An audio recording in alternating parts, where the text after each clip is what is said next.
Bismillah, Assalamualaikum warahmatullahi wabarakatuh. Alhamdulillah, wassalatu wassalamu ala rasulillah wa ala alihi wa ashabihi wa man tabi'ahum bi ihsanin ila yaumil qiyamah. Amma ba'd. Kaifa halukum? La'allakum bil khair. Insyaallah pembahasan kali ini kita akan membahas tentang dakwah jariyah. Dakwah secara terang-terangan yang disampaikan oleh Rasulullah Sallallahu Alaihi Wasallam kepada kaum Madinah.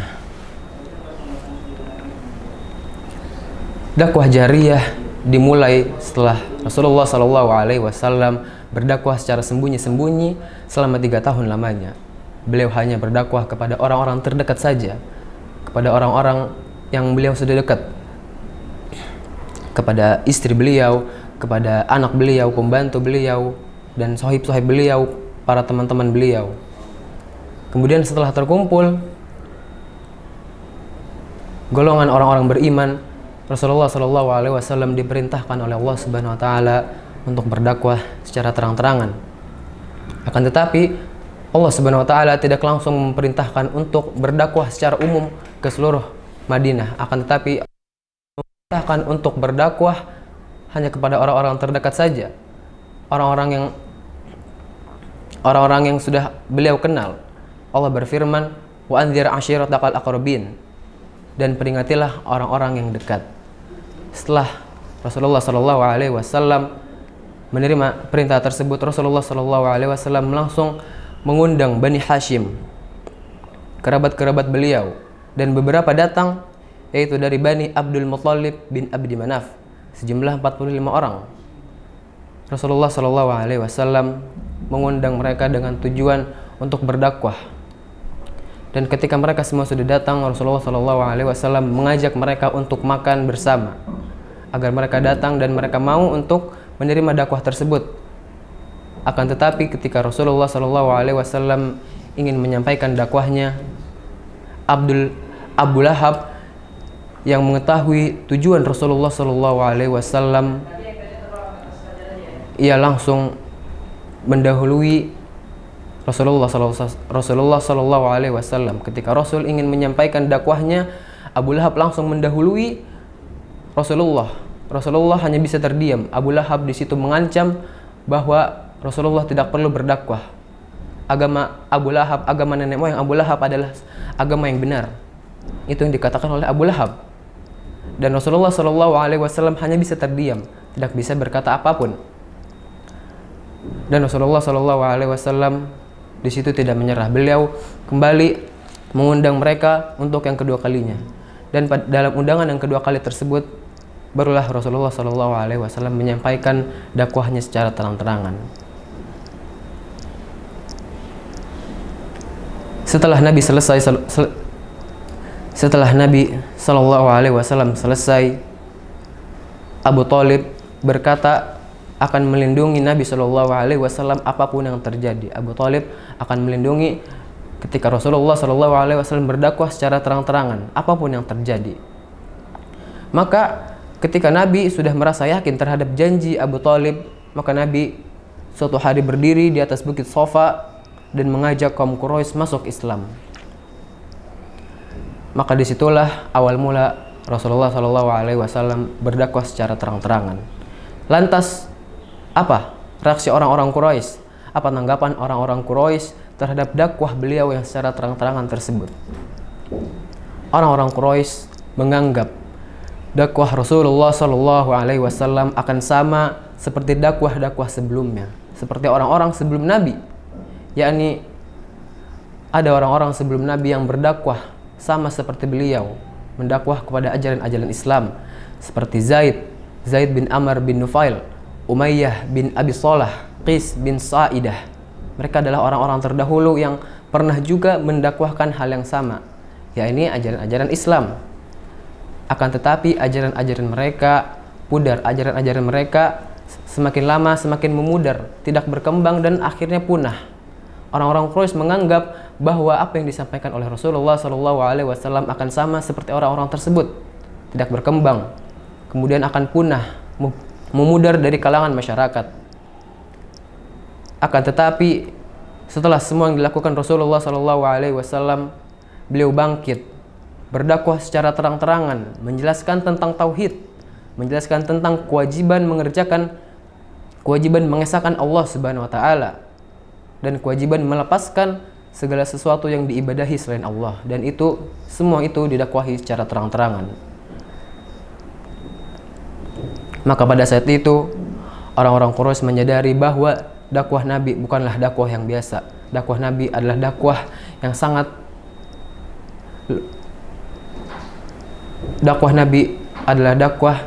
seperti badai, akan mengguncang seluruh Madinah. Dakwah beliau ibarat air sungai yang melimpah, yang membawa kehidupan ke setiap lembah.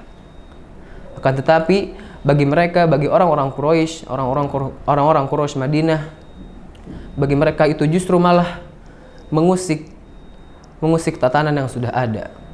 Oleh karena itu bangkitlah orang-orang Quraisy menunjukkan perlawanannya, karena mereka memahami apa yang disampaikan oleh Rasulullah SAW. Rasulullah SAW menyampaikan tentang la ilaha illallah. Mereka memahami bahwa semua harus ditunjukkan kepada Allah saja, tidak bisa dipalingkan sedikit pun kepada selain Allah, termasuk sekutu yang menjadi perantara mereka, sekutu Allah yang mereka sembah selama ini, Lata, Uzza, Mana, Hubab. Mereka adalah berhala-berhala yang mereka sembah. Mereka adalah berhala-berhala yang mereka sembah sejak nenek moyang mereka. Itu semua harus ditinggalkan. Mereka menyadari bahwa tidak ada lagi peribadatan kepada berhala-berhala tersebut. Tidak ada lagi doa, tidak ada lagi meminta syafaat, tidak ada lagi meminta pertolongan kepada berhala-berhala tersebut. Itu semua harus ditinggalkan. Inilah dakwah yang disampaikan Rasulullah SAW secara jelas. Dan ketika mereka memahami ini, mereka merasa ini adalah ancaman yang besar, sebuah penyelewengan terhadap tradisi adat istiadat dari nenek moyang mereka selama bertahun-tahun. Ini berarti menganggap apa yang dilakukan nenek moyang mereka sudah salah. Apa yang dilakukan oleh nenek moyang mereka sejak bertahun-tahun lamanya adalah agama yang salah. Mereka tidak bisa menerima semua ini. Dan ya memang demikian adanya. Mereka tidak bisa menerimanya sehingga mereka melakukan perlawanan. Akhirnya orang-orang Quraisy mengutus beberapa orang-orang pilihan untuk menemui Abu Thalib, paman Rasulullah SAW, untuk menyampaikan keluh kesah mereka. Mereka meminta ke Abu Thalib untuk menghentikan dakwah Rasulullah, untuk menghentikan dakwah saudaranya. Mereka meminta agar dakwah Rasulullah diberhentikan, dakwah secara terang-terangan agar diberhentikan. Datanglah mereka ke Abu Thalib dan berkata, sesungguhnya putra saudaramu Muhammad telah mencela Tuhan-Tuhan kami, dan dia telah melabeli agama kita dengan aib, dan dia menganggap bodoh mimpi-mimpi kita, dan dia telah menyesatkan nenek moyang kita. Ada dua pilihan untukmu Abu Thalib. Engkau menghentikan dakwah keponakanmu itu, suruh dia diam, atau engkau serahkan dia kepada kami, biarkan kami yang mengurusnya sesuai dengan cara kami. Bukankah engkau sama dengan kami? Engkau tidak sependapat dengan Muhammad. Engkau masih berada di atas agama nenek moyang kita.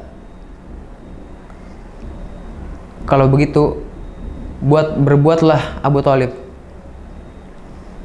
Kalau tidak, biarlah kami yang berbuat. Abu Thalib hanya menjawab dengan lemah lembut dan menenangkan mereka sehingga mereka kembali ke rumah mereka. Dari sini ada beberapa pelajaran yang penting disampaikan untuk kita pelajari, yaitu orang-orang Quraisy di awal mula Rasul menyampaikan dakwahnya secara terang-terangan. Mereka tidak menghiraukannya. Namun manakala Rasul sudah menyampaikan tentang kesyirikan, manakala Rasul sudah menyampaikan tentang tauhid, mengesahkan Allah, manakala Rasul sudah memberikan peringatan bahaya kesyirikan, menyeru untuk meninggalkan Mana, Lata, Uzza dan seterusnya. Maka disitulah orang-orang Quraisy bangkit menunjukkan perlawanan mereka. Kenapa? Karena mereka memahami dakwah Rasulullah. Mereka memahami la ilaha illallah. Makna kalimat tersebut ialah bahwa mereka harus meninggalkan sesembahan mereka, sesembahan nenek moyang mereka yang beribadah kepada selain Allah. Padahal mereka percaya kepada Allah, tapi ini adat istiadat mereka. Artinya agama nenek moyang mereka adalah agama yang menyesatkan, agama yang menyimpang. Ini yang mereka tidak bisa terima. Paling tidak mereka memahami makna la ilaha illallah. Ini menjadi perbedaan antara mereka dan kita sebagai muslim, sebagai kaum muslimin di zaman ini. Banyak manusia di zaman ini mengaku muslim namun mereka tidak memahami makna la ilaha illallah. Mungkin sekian yang bisa ana sampaikan. Wassallallahu ala nabiyina Muhammad wa alihi washabihi wasallam. Wassallallahu ala nabiyina Muhammad wa alihi washabihi wa man tabi'ahum bi ihsan ila yaumiddin. Amma ba'd. Wassalamualaikum warahmatullahi wabarakatuh.